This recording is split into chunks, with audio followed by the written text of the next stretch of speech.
The mud was up to the wheels now, thick and greedy, pulling at the metal frame like hands dragging him down into the earth. Eli Whitaker tried to move the joystick again. Nothing. The wheelchair's motor whined, a pathetic sound that made his chest tighten.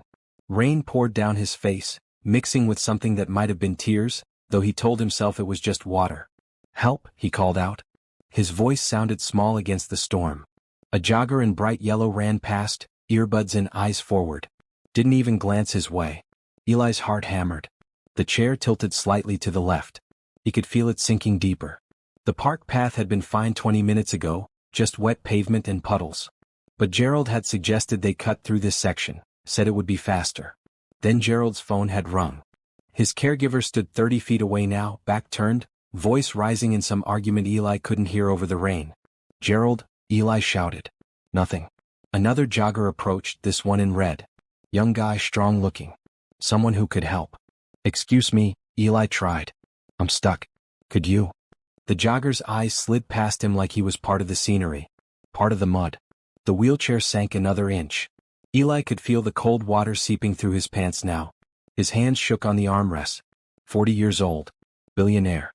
Owner of one of the fastest growing tech companies in the country. And right now he was invisible. Helpless. Disappearing into the mud while the world jogged past. A third person came into view. Another jogger, this one in white. Woman maybe mid-30s. She had to see him. Had to. "Please," Eli called out. She looked right at him. Their eyes met for half a second. Then she adjusted her wireless earbuds and kept running. The rain came down harder. The wheelchair lurched. Eli gripped the armrest so tight his knuckles went white. This was it. This was how people would find him. Stuck. Helpless. The man who built an empire but couldn't get himself out of a mud puddle. He thought about calling 911, but his phone was in his jacket pocket. In this position, tilted and sinking, he couldn't reach it without risking the whole chair tipping over. Gerald was still on his phone, gesturing wildly with one hand, completely oblivious.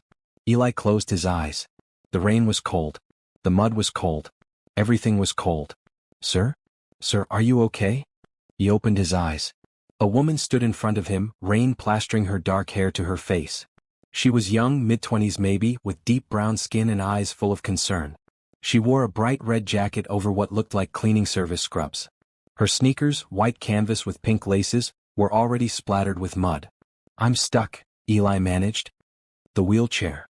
I see it." She was already moving, stepping into the mud without hesitation. It came up over her shoes immediately, swallowing the white canvas. "Okay, let me try to." She grabbed the back of his wheelchair and pulled. The chair didn't budge. She adjusted her grip, planted her feet in the mud and pulled harder. Eli could see the strain on her face, the way her jaw set with determination. "It's no use," Eli said. "It's too heavy. The motor's dead weight now. We're going to get you out." She said it like a fact. Like there was no other option. She moved around to the front, assessed the angle, then went back to the rear. "On 3 I'm going to lift and push at the same time. You do whatever you can with that joystick, okay? It's not working. Try anyway. 1, 2, 3. She lifted and pushed. Eli jammed the joystick forward. For a second nothing happened.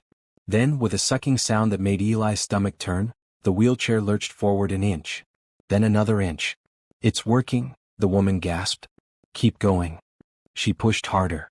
Eli could hear her breathing hard and fast. The wheelchair moved again. Then again. The mud fought them every inch, but slowly, impossibly, they made progress. Eli's back will hit something solid. Pavement. The woman gave one final push and the chair rolled onto the paved path. She stood there, breathing hard, covered in mud from her knees down. Her shoes were completely ruined, brown where they used to be white and pink. She pulled out her phone to check something and Eli saw her face fall. The screen was dead. Water damage or mud or both. "Your phone?" Eli said. "It's okay." She was already trying to wipe mud off her hands onto her jacket, but it just smeared around. "Are you hurt? Do you need me to call someone?" "Gerald," Eli called out louder this time. His caregiver finally looked up, eyes going wide when he saw the situation. "Oh my God, Eli, I'm so sorry, I was just..." Gerald rushed over, pocketing his phone. "What happened?" "I got stuck. This woman helped me." Eli turned to look at her properly. She was shivering now, soaked through. "I don't even know your name." "Lady," she said. "Lady Johnson." "Lady." Eli felt something shift in his chest. I'm Eli Whitaker. And I owe you everything. Have you ever walked past someone who needed help? What if that one moment of kindness could change two lives forever? Drop a comment below telling me about a time someone helped you when no one else would. And if this story touched your heart, hit that subscribe button so you never miss a story about hope, love, and second chances. Gerald was fussing over the wheelchair now, checking the motor. We need to get you home and dried off. This thing needs repairs. But Eli wasn't paying attention to Gerald. He was looking at Lady, at her ruined shoes and dead phone and the way she was trying not to shiver. Please, he said. Let me repay you. Your shoes, your phone? Really, it's okay, Lady said, but her voice was small. It's not okay. Eli reached into his jacket pocket. His phone was still dry, protected by the waterproof case. At least let me call you a car service. Get you home safe and dry. Lady hesitated. Eli could see her weighing it, pride against practicality. Please, he said again. You helped me without thinking twice. Let me do this one small thing. Finally she nodded. Okay. Thank you. Eli arranged the car while Gerald got the wheelchair ready to move. Before Lady left, Eli asked for her number. She recited it slowly and he typed it into his phone with shaking fingers. I'll be in touch, he promised. I'm going to make this right. Lady smiled, a real smile that made her whole face light up despite the rain and the cold. I hope you get home safe, Mr. Whitaker. Eli, he corrected. Just Eli. The car arrived, a sleek black sedan that made Lady's eyes go wide. She climbed in and Eli watched until the red taillights disappeared around the corner. Gerald finally got the wheelchair moving. As they headed toward Eli's own car, parked on the other side of the park, Eli kept thinking about Lady's hands gripping his wheelchair. About the way she'd stepped into that mud without a second thought. About her ruined shoes and broken phone and the smile she'd given him anyway. 3 joggers had passed him by. 1 woman had saved him. Eli Whitaker had built a fortune on seeing opportunities others missed. And sitting there in his wet clothes, mud caking the wheels of his $60,000 wheelchair, he realized something. Meeting Lady Johnson wasn't just luck. It was the beginning of something important. He could feel it. He just didn't know yet how much it would change everything. 3 days passed before Eli could keep his promise. His wheelchair needed serious repairs after the mud incident. The motor had to be completely replaced. While technicians worked on it, Eli used his backup chair, an older model that felt clunky and slow. But the wheelchair wasn't what kept him awake at night. It was the memory of Lady Johnson, standing in that storm, refusing to walk past him like everyone else had. Gerald had tried to talk him out of calling her. You sent the car service. You're even. People do good deeds all the time. She ruined her only good shoes, Eli had said. Her phone died. And you know what she did? She smiled and said she hoped I got home safe. Now, on Thursday morning, Eli sat in his office on the 3rd floor of his estate. The room was bright, sunlight streaming through floor-to-ceiling windows that overlooked the garden. His desk was clean, organized. Everything in its place the way he liked it. He picked up his phone and dialed the number he'd already memorized. It rang 4 times. Then, hello? Lady? This is Eli Whitaker. From the park. Pause. Oh, I didn't recognize the number. I promised I'd be in touch. I want to repay you properly for what you did. Mr. Whitaker, you really don't need to. Please, Eli said. Meet with me. Just once. Let me explain. Another pause, longer this time. Then, okay. They arranged to meet at a coffee shop near her apartment. Eli knew the area. It was 40 minutes from his estate, a working-class neighborhood with small shops and apartment buildings that had seen better days. When Eli arrived in his accessible van, Gerald at the wheel, he spotted Lady through the window. She sat at a corner table wearing the same red jacket from the park. Her hands were wrapped around a paper coffee cup, and she was staring out the window with an expression Eli couldn't quite read. He wheeled himself inside, Gerald holding the door. Lady looked up and her face brightened. Hi, she said, standing. Hi. Thank you for coming. She sat back down and Eli positioned his chair across from her. Gerald retreated to a table by the door, giving them privacy. I'll get right to it, Eli said. I want to replace your phone and your shoes. And I want to offer you a job. Lady's eyes went wide. A job. As my personal assistant. Eli leaned forward. Gerald is my caregiver. He helps with medical needs and physical tasks. But I need someone to help with everything else. Scheduling, correspondence, running errands. Someone I can trust. Mr. Whitaker. Eli. Eli, she corrected. You don't even know me. I know you didn't hesitate when I needed help. I know you're kind and strong and you don't give up when things get hard. That tells me everything I need to know. Lady's hands tightened around her coffee cup. Can I be honest? Please. I work 3 jobs right now. Cleaning service in the mornings, retail in the afternoons, waitressing some nights. I'm barely making rent. My little brother Tommy, he's 16 and I'm trying to keep him in a good school. Save money for his college someday. She took a breath. So yes, I want to say yes. But I need to know this is real. Eli's chest tightened. 3 jobs. A 16-year-old brother depending on her. And she'd still stop to help a stranger in the rain. It's real, he said. The salary is $80,000 a year to start. Health insurance, dental, vision. 4 weeks paid vacation. And I'll pay for Tommy's college when the time comes. Lady's cup slipped from her fingers, coffee sloshing onto the table. What? You heard me right. That's too much. It's what the position is worth. And lady? Eli waited until she met his eyes. I'm not doing this out of pity. I need help. Real help. Someone smart and capable. You pulled a 200-pound wheelchair out of mud. You can handle anything. Tears welled in Lady's eyes. She wiped them away quickly. I don't know what to say. Say yes. She laughed, a sound mixed with crying. Yes, okay. Thank you. No, Eli said. Thank you. They worked out the details over the next hour. Lady would start Monday. Eli would have everything ready for her, a proper workspace, a company phone and laptop. Gerald would show her the ropes. Before they left, Eli handed her a bag he'd brought with him. Inside was a new phone, already set up and activated. And a pair of sneakers, white canvas with pink laces. Just like the ones she'd ruined. How did you know? Lady asked, staring at the shoes. I pay attention, Eli said simply. Lady put a hand over her mouth. When she spoke, her voice was thick. Nobody's ever done anything like this for me. Get used to it, Eli said. And he meant it. As Gerald drove him home, Eli felt lighter than he had in years. His business partner Vincent was always telling him he was too isolated, too closed off. Maybe Vincent was right. Maybe letting someone new into his life was exactly what he needed. He thought about Lady's tears, her gratitude, the way she'd looked at those shoes like they were made of gold. She deserved good things. And Eli was going to make sure she got them. Monday couldn't come fast enough. Lady's hands shook as she stood outside the iron gates of the Whitaker estate. She'd looked up Eli's address online, seen pictures of the property. But seeing it in person was something else entirely. The house beyond the gates was huge, 3 stories of pale stone with tall windows and a circular driveway. Gardens stretched out on either side, perfectly maintained. A fountain stood in the center of the drive, water catching the morning light. She pressed the intercom button. Hello. A woman's voice. Hi, this is Lady Johnson.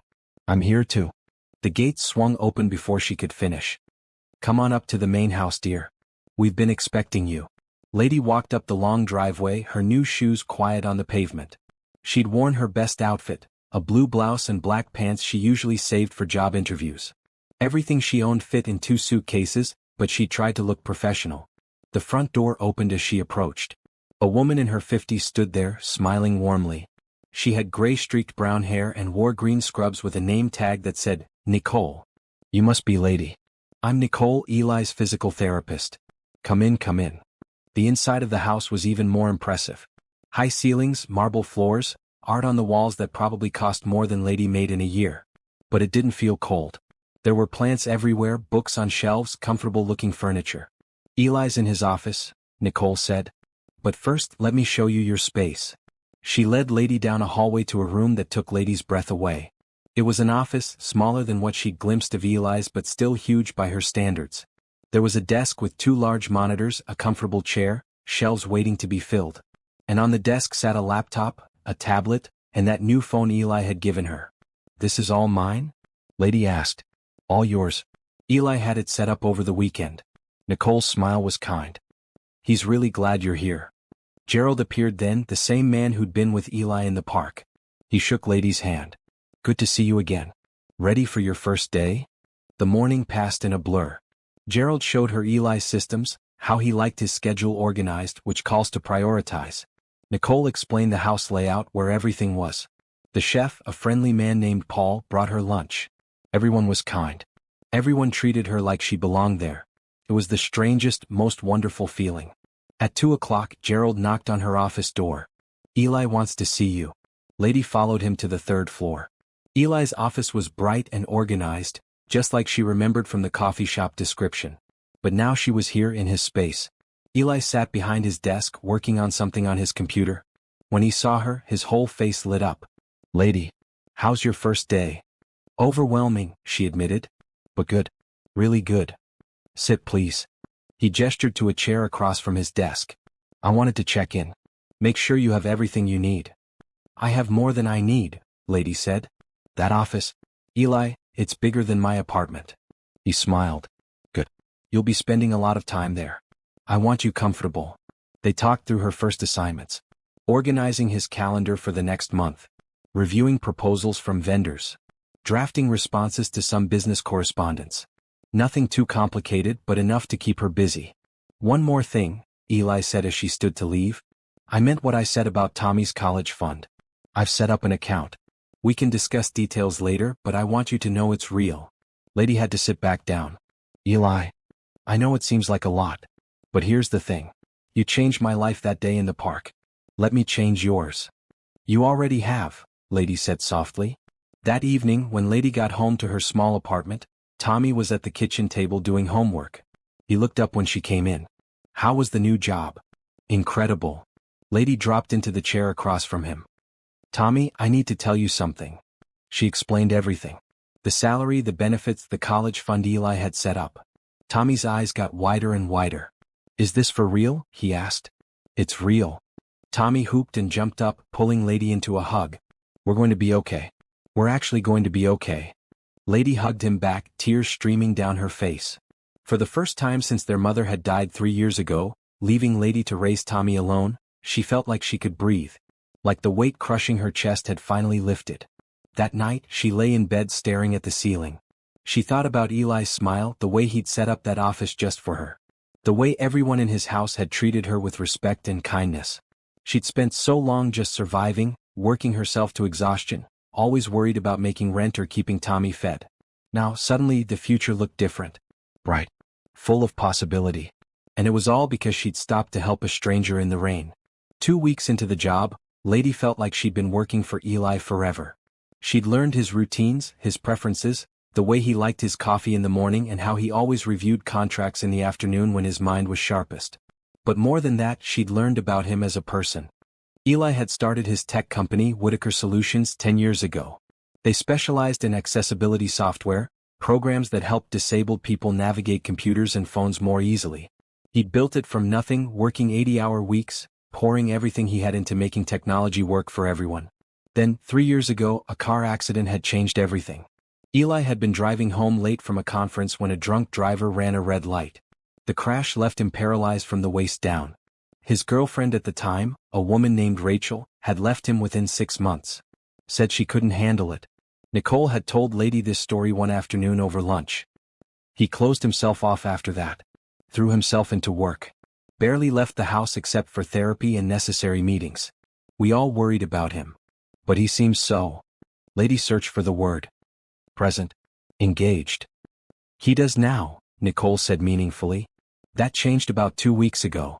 Lady felt her face heat up. She knew what Nicole was implying. The truth was Eli was easy to be around. He had a dry sense of humor that caught her off guard. He remembered little things like how she took her tea or that Tommy had a math test coming up. He treated her like an equal, asking her opinion on business matters, listening when she spoke. And sometimes, when they were working together, she'd catch him looking at her with an expression she couldn't quite read. On Thursday afternoon, Lady was in Eli's office reviewing vendor proposals when his business partner arrived. Vincent Stone was tall and thin, with silver hair and sharp eyes. He wore an expensive suit and carried himself like he owned the world. Eli, he said, barely glancing at Lady. We need to discuss the Patterson deal. Vincent, this is Lady Johnson, my new assistant. Lady, Vincent Stone, my business partner. Vincent's gaze slid over her, assessing. Pleasure. The word was polite but his tone was cool. Should I step out? Lady asked. No need, Eli said. You should hear this anyway. You'll be coordinating a lot of the logistics. They spent the next hour discussing a potential merger with another tech company. Vincent did most of the talking, laying out numbers and projections. But Lady noticed something. Every time Eli agreed with her input or asked her opinion, Vincent's jaw tightened. After Vincent left, Eli sighed. Sorry about that. Vincent can be intense. He doesn't like me, Lady said. He doesn't know you yet. Give him time. But Lady wasn't so sure. The way Vincent had looked at her, like she was something that didn't belong in this world of money and power. She'd seen that look before at every job she'd ever had. The assumption that she was less than, that she didn't deserve to be there. She pushed the thought away. Eli believed in her. That was what mattered. That weekend, Eli invited Lady and Tommy to the estate for lunch. Tommy had been dying to see where she worked, and Lady had to admit she was curious how the two most important people in her life would get along. She shouldn't have worried. Tommy and Eli hit it off immediately. They bonded over video games and technology. Eli showed Tommy his personal collection of vintage game consoles, let him try out some of the accessibility software Whitaker Solutions had developed. This is so cool, Tommy said, eyes wide as he navigated a computer using just his voice. How does it work? Eli explained the programming, keeping it simple but not talking down to him. Lady watched them together, her heart full. After lunch they sat in the garden. The weather was perfect, warm with a light breeze. Eli had converted part of the garden into an accessible space, with wide paths and raised plant beds he could reach from his chair. You really love this place, Lady said, watching him point out different flowers to Tommy. I do. After the accident, I spent a lot of time feeling trapped. The garden helped. Made me remember there was still beauty in the world. He glanced at her. Still good things worth reaching for. Something in his voice made Lady's breath catch. But before she could respond, Tommy called out, asking about the fountain. On the drive home, Tommy wouldn't stop talking. He's so smart, Lady. And did you see his game collection? He said I could come back anytime. He really likes you, Lady said. I really like him too. Tommy looked at her sideways. He likes you more though. Tommy? I'm just saying. The way he looks at you? That's not how a boss looks at an employee. Lady felt her face heat up again. We're just friends. He's my boss. Sure, Tommy said, grinning. Just friends. But that night, lying in bed, Lady let herself think about it. About Eli's smile, the way he listened when she talked. The way her heart sped up when he said her name. She'd spent 3 years focused on survival. On keeping Tommy safe and fed and in school. She hadn't thought about relationships, about wanting something for herself. Now for the first time she wondered if maybe she could have both. A good job and a good life. Tommy's future secured and maybe, just maybe, a future of her own. It was a dangerous thought. But as she drifted off to sleep, Lady couldn't help but smile. Spring turned into summer. Lady's 3-month probation period passed, then 6 months. She'd proven herself capable, essential even. Eli relied on her for everything from managing his calendar to reviewing contracts to organizing charity events. But somewhere along the way the job had become more than just work. They started having lunch together every day. At first it was just convenient, a working lunch to discuss ongoing projects. Then Eli started asking about her day, her life, her dreams. Lady found herself opening up in ways she never had before. I always wanted to go to college, she told him one afternoon. They were in the garden eating sandwiches Paul had made. Got a full scholarship to state, actually. But then Mom got sick and... You had to take care of her, Eli finished. Yeah. And after she passed there was Tommy. The scholarship was long gone by then. And I couldn't leave him alone to go to school. So I worked instead. Eli was quiet for a moment. What would you study? If you could go now? Business administration maybe? Or social work? Something where I could help people. Lady smiled. I know it sounds silly. It doesn't sound silly at all. Eli set down his sandwich. Lady, I want to pay for you to go to college. Eli, no. You've already done too much. I haven't done nearly enough. You could take classes online, work it around your schedule here. Or go part-time to a local university. Whatever you want. He leaned forward. You have dreams. Let me help you reach them.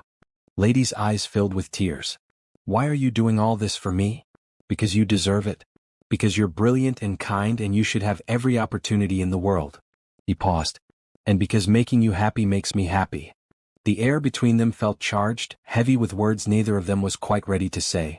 Okay, Lady said finally. Okay, I'll do it. Thank you. Eli's smile could have lit up the whole garden. 2 weeks later, Lady was enrolled in online classes at the state university. Business administration just like she dreamed. She did her coursework in the evenings after Tommy went to bed, and Eli gave her time during work hours to study when things were slow. Nicole became one of Lady's closest friends. The physical therapist was warm and funny, and she clearly cared about Eli like family. She'd been with him since right after the accident, helping him adjust to life in a wheelchair. "He's different now," Nicole told Lady one day. They were in the kitchen drinking tea while Eli was in a video conference. "More like the man he was before the accident. Before Rachel left." "His ex-girlfriend?" "Yeah. She really did a number on him. Made him feel like he wasn't enough anymore, like the wheelchair made him less than human." Nicole shook her head. "Took him a long time to heal from that." Lady's chest tightened. She couldn't imagine anyone making Eli feel that way. He was brilliant, kind, funny. The wheelchair was just part of who he was, no different than his brown hair or the way he gestured when he got excited about an idea. "I'm glad he has good people around him now," Lady said. Nicole smiled. "So are we. Especially you." In July, Eli invited Lady to a charity gala his company was hosting. It was a big event, black tie at a fancy hotel downtown. All the money raised would go to funding accessibility programs for disabled children. "I need you there as my assistant," Eli said. "But also, I'd like you there as my date." Lady's heart skipped. "Your date? If you want to. No pressure. I just..." He ran a hand through his hair, suddenly looking nervous. "I'd like to spend the evening with you. Not as boss and employee. As us." "I'd like that too," Lady said softly. The week before the gala, Eli took Lady shopping. He insisted on buying her a dress, wouldn't take no for an answer. The boutique was high-end, the kind of place Lady had never dreamed of entering. The saleswoman brought out dress after dress. Lady tried on at least 15. Then she stepped out of the dressing room in a deep green dress that hugged her curves and flowed to the floor. It had a high neckline and long sleeves, elegant and sophisticated. Eli stared at her. Just stared, his mouth slightly open. "Too much?" Lady asked nervously. "You're beautiful," he said. His voice was rough. "Absolutely beautiful." Lady felt heat rise in her cheeks. The way he was looking at her, like she was the only person in the world. She'd never felt anything like it. The night of the gala, Gerald drove them to the hotel. Lady wore the green dress and heels that made her legs look miles long. Eli wore a black suit with a green tie that matched her dress exactly. The ballroom was huge, full of people in expensive clothes drinking champagne. Crystal chandeliers hung from the ceiling. A string quartet played in one corner. Lady felt out of place for about 5 seconds. Then Eli took her hand. "Stay with me," he said. "We'll get through this together." And they did. Eli introduced her to everyone, business partners and clients and donors. He never let go of her hand. When people asked who she was, he said, "This is Lady Johnson. She's brilliant and she runs my life." And when they danced, slow and close as the quartet played, Lady felt like she was floating. "Thank you for being here," Eli said quietly. His hand was warm on her back. "Thank you for inviting me, Lady." He looked like he wanted to say something else, something important. But then Vincent appeared, needing to discuss something urgent, and the moment passed. Still, as Lady watched Eli handle the crisis with calm efficiency, she realized something. She wasn't just working for him anymore. She wasn't just grateful for his help. She was falling in love with him. And from the way he looked at her when he thought she wasn't paying attention, she thought maybe, just maybe, he felt the same way. August brought a heat wave. The air conditioner in Lady's apartment broke, and she spent 3 miserable nights trying to sleep in the sweltering heat. Tommy borrowed a fan from a neighbor, but it barely helped. When Lady showed up to work on Thursday morning, exhausted and heat-dazed, Eli took one look at her and made a decision. "Pack a bag," he said. "You and Tommy are staying here until your AC is fixed." "Eli, we can't." "You can and you will. There are 6 empty bedrooms in this house. The guest wing is just sitting there. And it's supposed to be 95 degrees again today." He crossed his arms. "I'm not taking no for an answer." Lady was too tired to argue. That evening she and Tommy moved into the guest wing.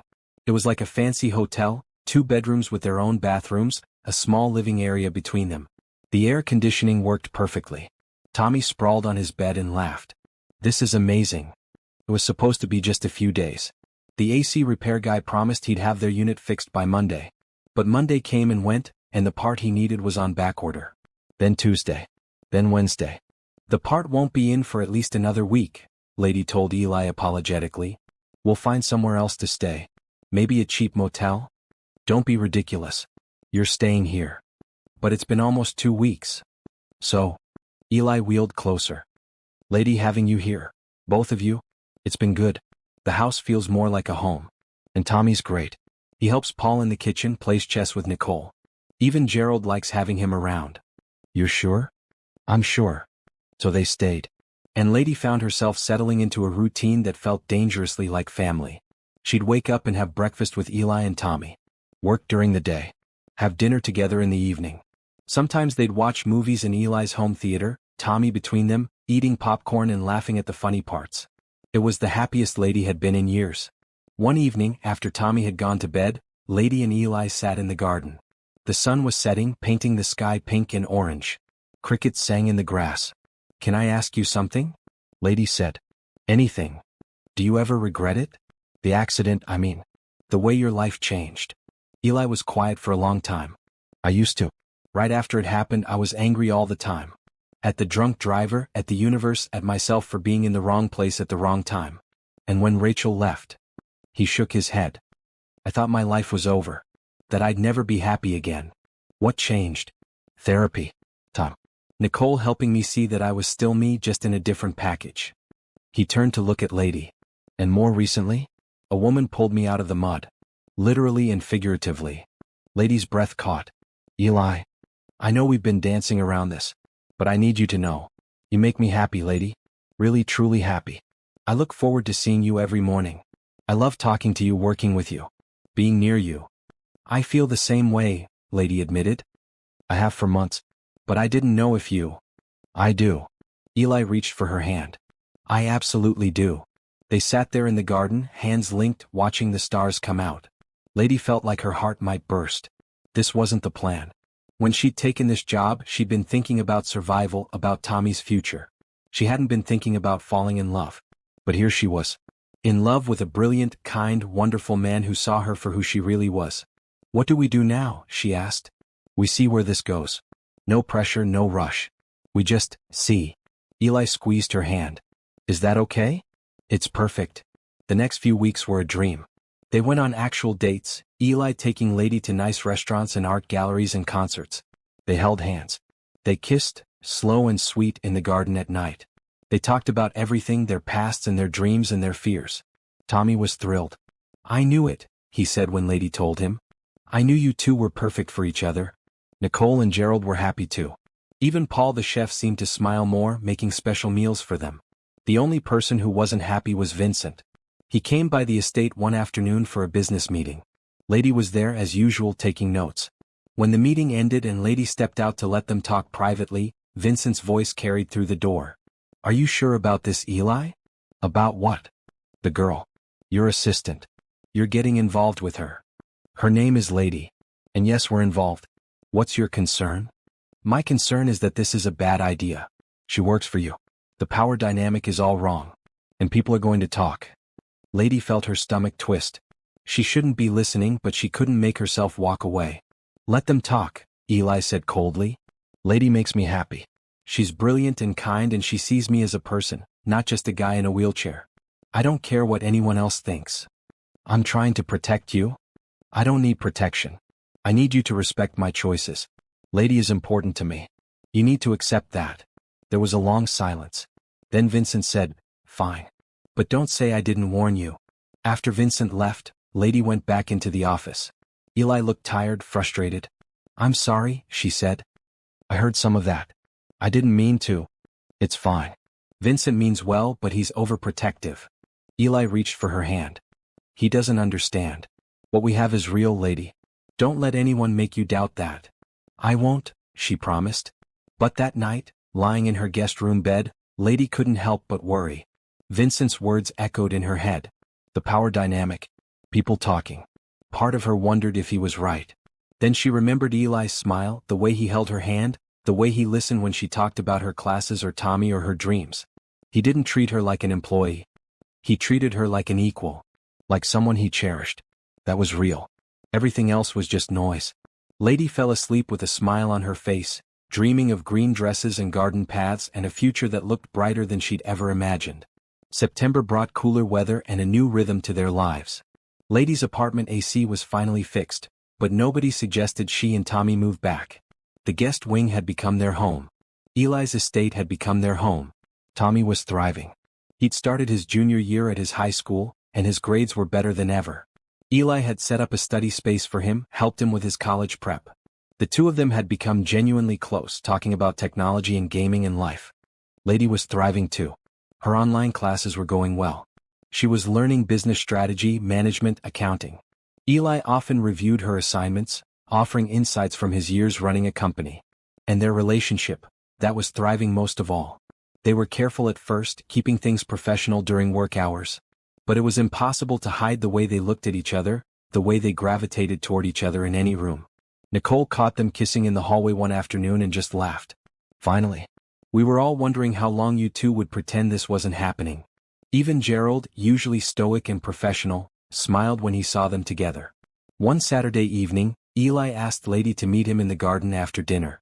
It had become their place, the spot where they had their most important conversations. When Lady arrived, she found the path lit with solar lights, leading to a bench near the fountain. Eli waited there looking nervous. "Hi," she said, sitting beside him. "Hi." He took her hand. "I need to talk to you about something." Lady's heart jumped. His tone was serious. "Okay. We've been doing this for a few months now. Dating, building something together. And I need you to know how I feel." He turned to face her fully. "I'm in love with you, Lady. Completely, thoroughly in love with you." Lady felt tears spring to her eyes. "Eli, I know it might seem fast, but when you've spent years feeling like you're not enough, like the best parts of your life are behind you, and then someone comes along who makes you feel whole again." He squeezed her hand. "I can't pretend anymore. I love you. I love your strength and your kindness. I love the way you care about Tommy. I love how smart you are, how hard you work. I love everything about you." "I love you too," Lady said, the words spilling out. "I've been scared to say it, scared it was too soon or too complicated. But I do. I love you so much it terrifies me." Eli pulled her close, kissing her deeply. When they broke apart, both of them were crying. "I want you to know," Eli said. "This isn't about gratitude. It's not about what you did that day in the park, though I'll always be grateful for that. This is about who you are. About how you make me feel. About wanting to build a life with you." "A life?" Lady's voice shook. "If you want that. I know we have challenges. The age difference, the fact that I'm your boss, Vincent's concerns. But I don't care about any of that. I care about you." Lady thought about her life a year ago. Working 3 jobs, exhausted all the time, worried about Tommy, barely surviving. And now she had love. She had hope. She had a future that looked bright and full and beautiful. "I want that too," she said. "I want a life with you." They stayed in the garden for hours, talking about their dreams. Eli wanted to expand his company, create more accessibility technology. Lady wanted to finish her degree, maybe work in the nonprofit sector someday, helping people like she'd been helped. "We'll figure it out together," Eli said. "Whatever comes next, we'll face it together." The next few weeks were a blur of happiness. They went public with their relationship, posting a picture together on social media. Most of the responses were positive, congratulatory. But some weren't. A few of Eli's business acquaintances made snide comments. There were a few articles in tech blogs, questioning whether it was appropriate for a CEO to date his assistant. One particularly nasty piece implied Lady was a gold digger who'd planned the whole thing from the start. Lady tried not to let it bother her. But it was hard seeing those words. Reading strangers' opinions about her life, her choices, her love. Eli was furious. "They don't know you. They don't know us. This is our business, not theirs." "I know.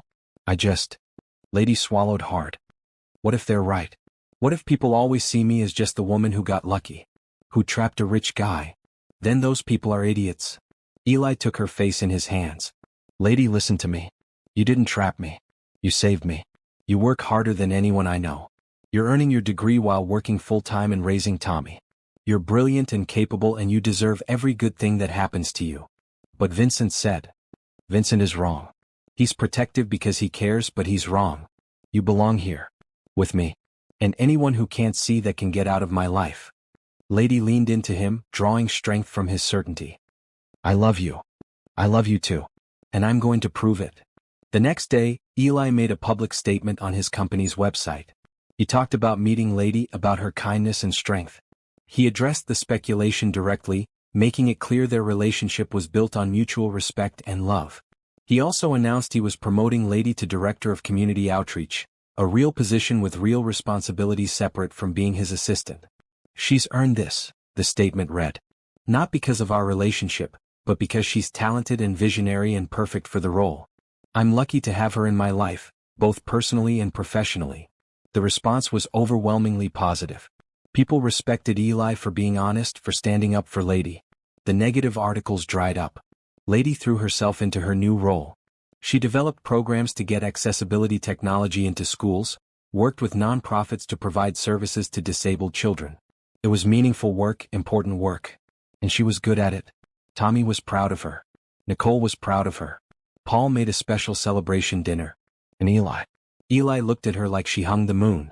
One night, as they sat together watching the sunset from the garden, Lady thought about how much her life had changed. A year ago she'd been drowning, barely keeping her head above water. Now she had love, purpose, family. All because she'd stopped to help a stranger in the rain. What are you thinking about? Eli asked. How lucky I am, Lady said. I'm the lucky one, Eli countered. Then we're both lucky. Eli kissed her temple. Yeah, we really are. October arrived with falling leaves and cooler temperatures. Lady had been dating Eli for almost 6 months now, living in his estate for 4 months. Her life had transformed so completely that sometimes she barely recognized herself. She was excelling in her new role as Director of Community Outreach. She'd secured partnerships with 5 major school districts, getting Whitaker Solutions accessibility software into classrooms across the state. She'd organized fundraisers and awareness campaigns. The work was fulfilling in ways she'd never imagined. Tommy was applying to colleges, his applications full of experiences and opportunities he never would have had without Eli's support. His grades were excellent. His future looked bright. Everything should have been perfect. But then the article came out. It was in a major business magazine, a profile piece about Eli and Whitaker Solutions. Most of it was complimentary, talking about his innovative approach to accessibility technology and his company's rapid growth. But there was one section that made Lady's blood run cold. Whitaker's personal life has raised eyebrows in the tech community. His relationship with Lady Johnson, a former employee who now serves as Director of Community Outreach, began under circumstances some find questionable. Johnson, who had been working 3 low-wage jobs before Whitaker hired her, now lives in his estate and enjoys significant financial benefits from the relationship. While Whitaker insists the romance is genuine, critics wonder if Johnson saw an opportunity and seized it. The article included quotes from unnamed sources.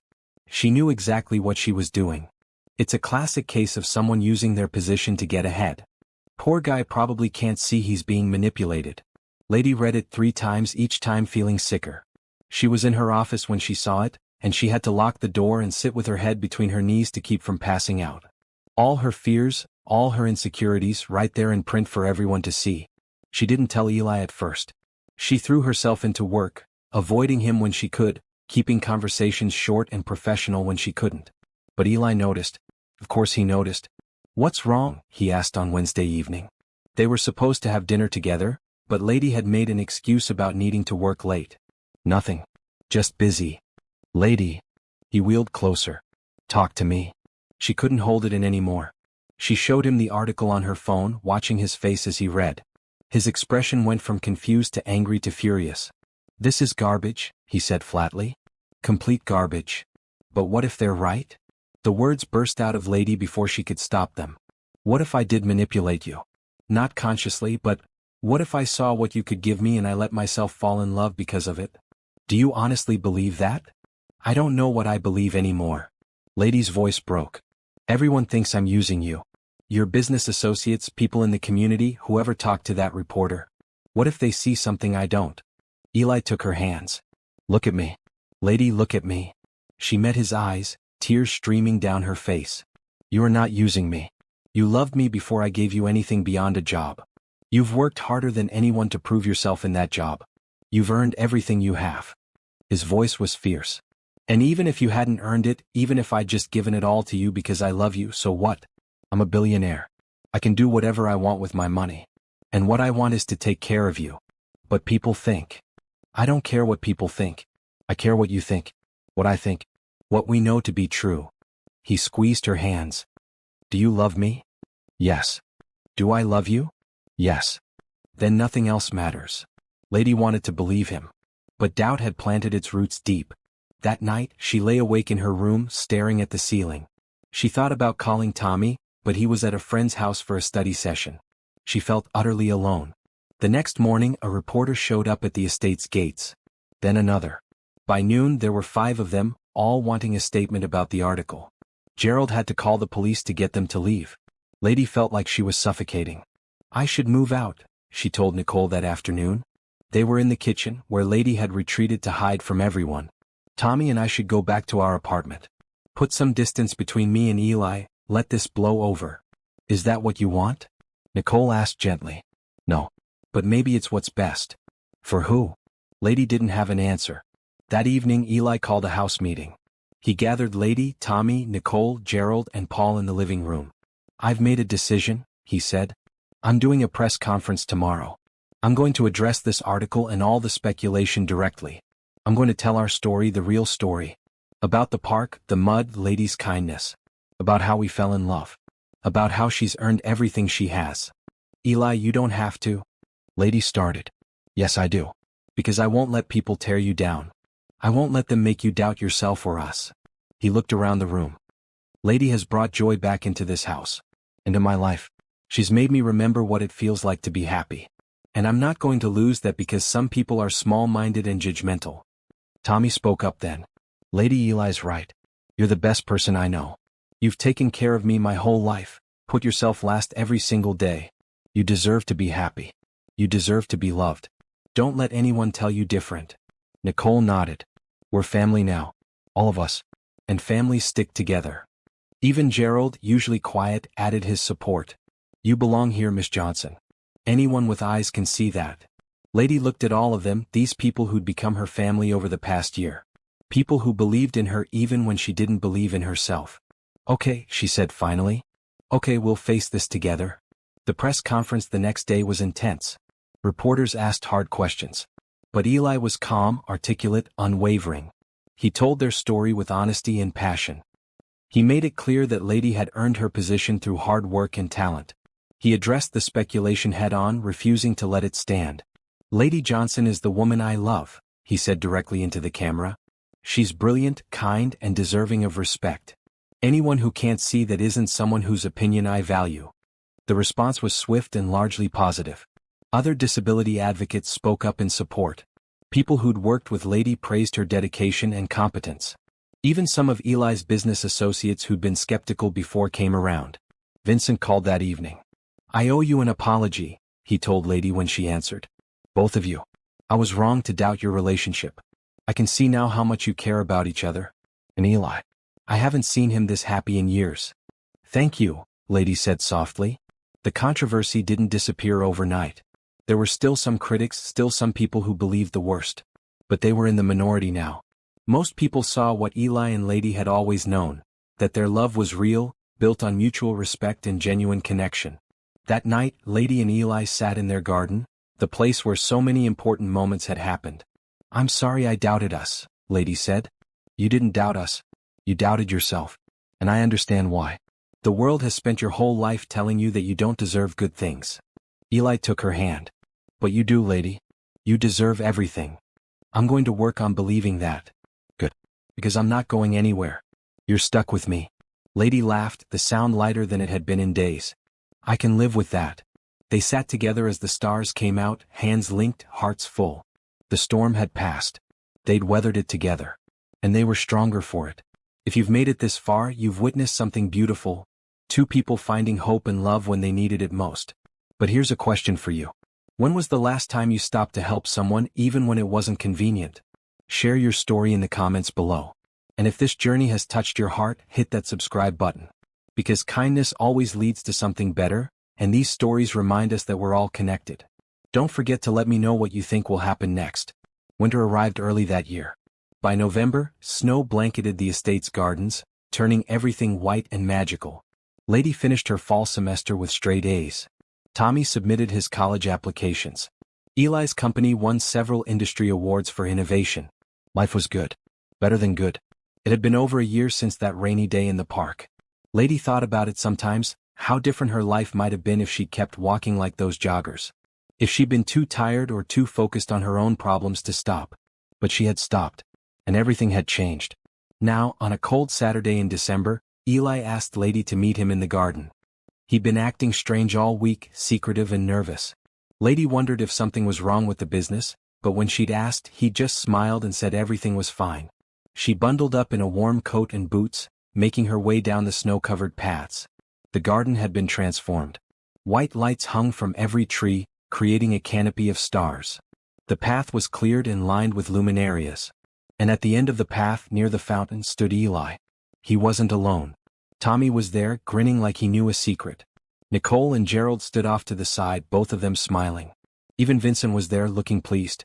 "What's going on?" Lady asked as she approached. "Come here," Eli said, reaching for her hand. Lady took his hand, her heart beating fast. The lights, the setup, everyone gathered. She had a feeling she knew what was coming, but she didn't want to assume. "Lady," Eli began. "A year ago I was stuck in the mud. Literally. I was sinking, scared, convinced I was invisible to the world. 3 people passed me by. But you stopped. You ruined your shoes and your phone and you didn't hesitate for a second." "Eli, let me finish." He smiled. "You saved me that day. Not just from the mud but from the life I was living. The lonely, closed-off, half-life where I'd convinced myself I'd never be happy again. You brought joy back into my world. You brought love." He reached into his jacket pocket and pulled out a small box. Lady's breath caught. "I've spent this year getting to know you, falling deeper in love with you every single day. I love your strength and your kindness. I love how hard you work, how much you care about Tommy, how you see the best in everyone. I love the way you make me laugh. The way you challenge me. The way you make every day brighter just by being in it." Eli opened the box. Inside was a ring, a beautiful diamond on a platinum band, catching the light from the luminarias. "Lady Johnson, will you marry me?" Lady's hands flew to her mouth. Tears streamed down her face. Behind Eli, Tommy was bouncing on his toes, barely containing his excitement. "Yes," Lady said, the word coming out as a sob. "Yes, of course, yes." Eli slipped the ring onto her finger, and then she was pulling him close, kissing him as snow started to fall around them. Everyone cheered. Tommy rushed over, pulling them both into a hug. "I'm so happy for you," he said, his own eyes wet. "Both of you." Nicole was crying too, hugging Lady tight. "Welcome to the family officially." Even Vincent shook Lady's hand, his expression warm. "I was wrong about you. You're exactly what Eli needs. Congratulations." They all went inside for a celebration dinner Paul had prepared. Champagne flowed. Stories were shared. Plans were made. Later, after everyone had gone to bed, Lady and Eli sat alone in his office. Lady couldn't stop looking at her ring, the way it sparkled in the lamplight.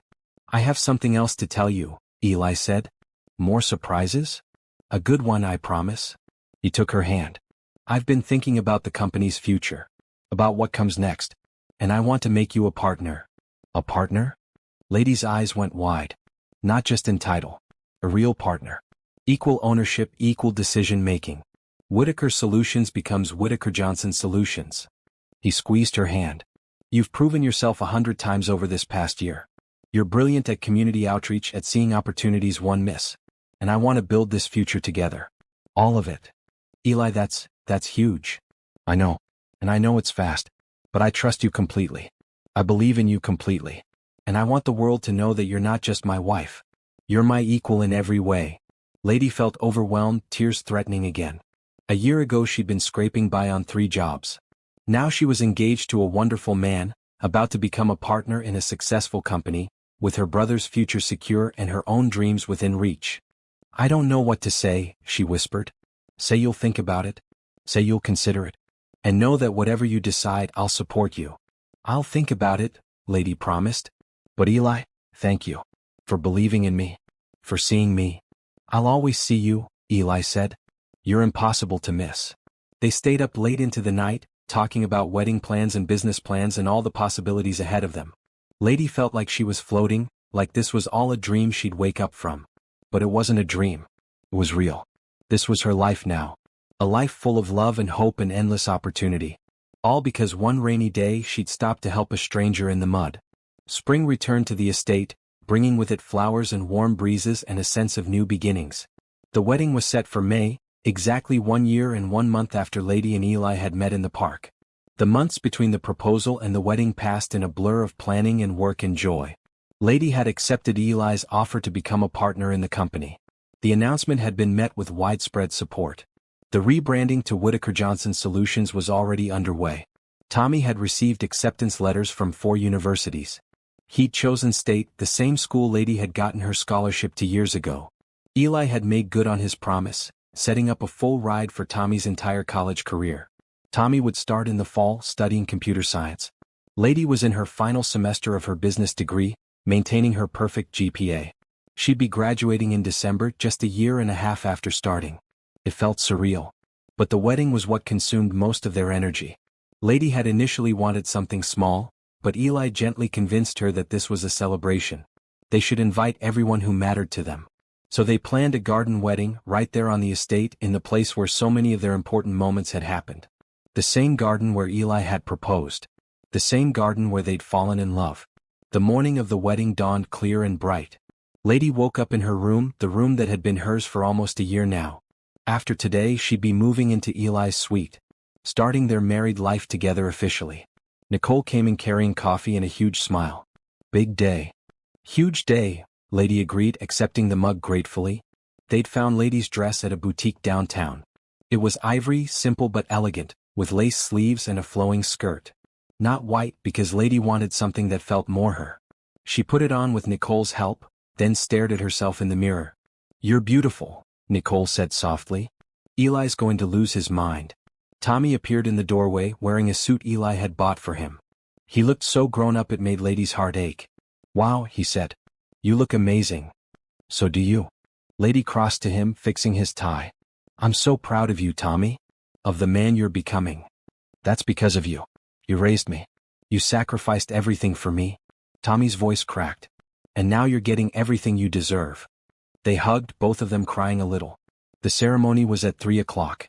Chairs were set up in the garden, facing an arch covered in flowers.